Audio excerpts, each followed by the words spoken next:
the invitation, because it's really important to see what happens in the city and to make comparison to help each other. So I think this is really a great opportunity.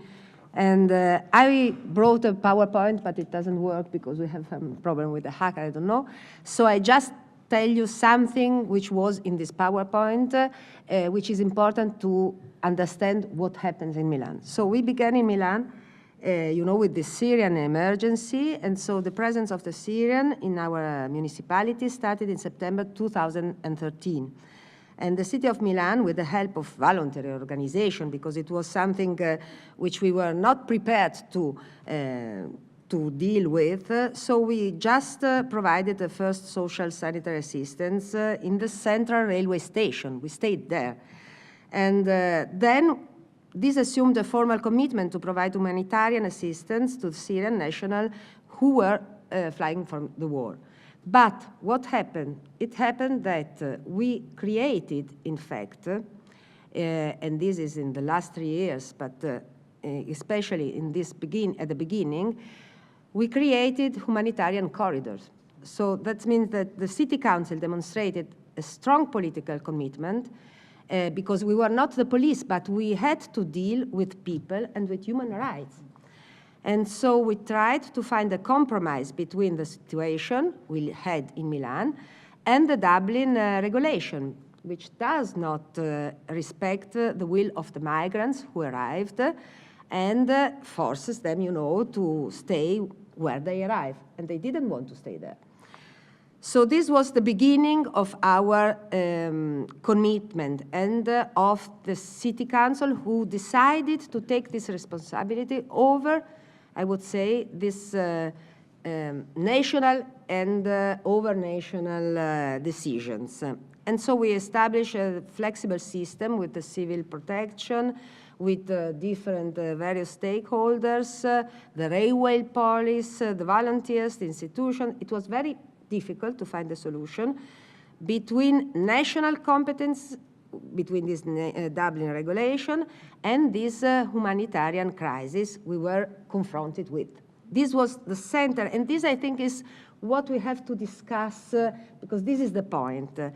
And so Italy has made so much to rescue lives in the Mediterranean, but then we equipped to save also those who wanted to go away. And up to October 2013, we welcomed around 100 to 200 people every 4 days, because there was a turnover.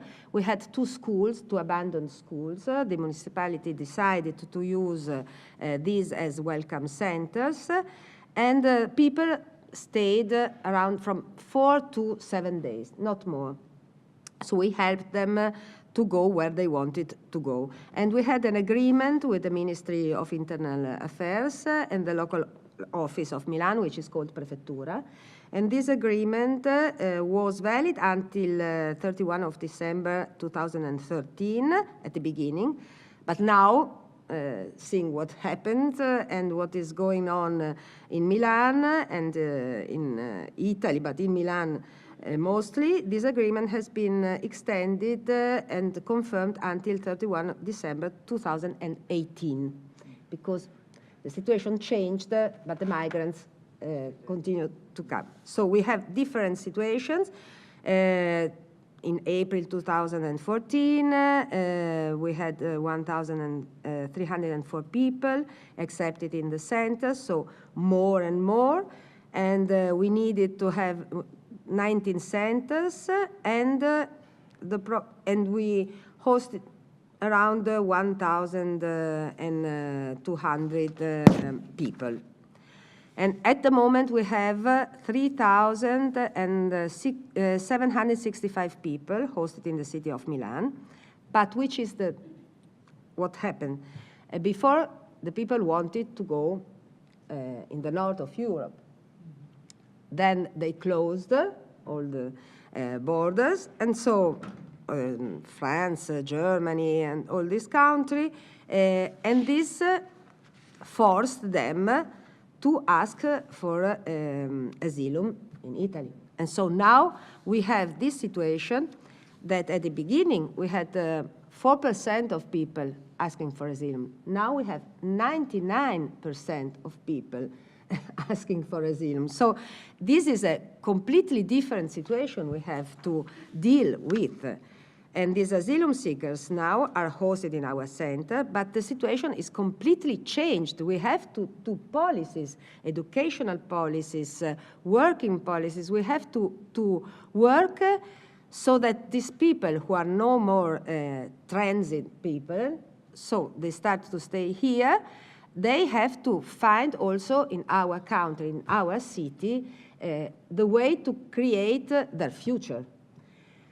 And this is very difficult because we are trying to make, with our experience, for example, small CAS, small center where they are welcome, because in the small situation, we have more possibility to have a relation with the people, to understand what they need and how we can respond to the needs. So this is what we are implementing now. And then we are asking for more SPRARs, so the project, you know, the, how you call it, System for the Protection of Asylum Seekers and Refugees. So we are augmenting these places. And we have also a special protocol with the hospital in Milan because we have a lot of vulnerabilities and physical disabilities in the people coming, so the torture, so they have violation, and so we are trying also to welcome there the people in different centers, gender divided, because they have different needs. So women coming have other needs than men, and then we have a lot of minor.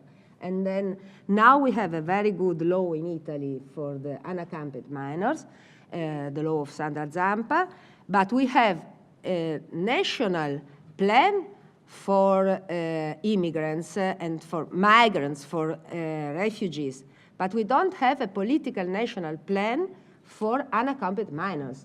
And this is another problem because we need more not only economical resource, but also more way to listen to this, to do the best for these minors, because they have other problems and we need to stay with them in a different way. So we need also a national plan for them.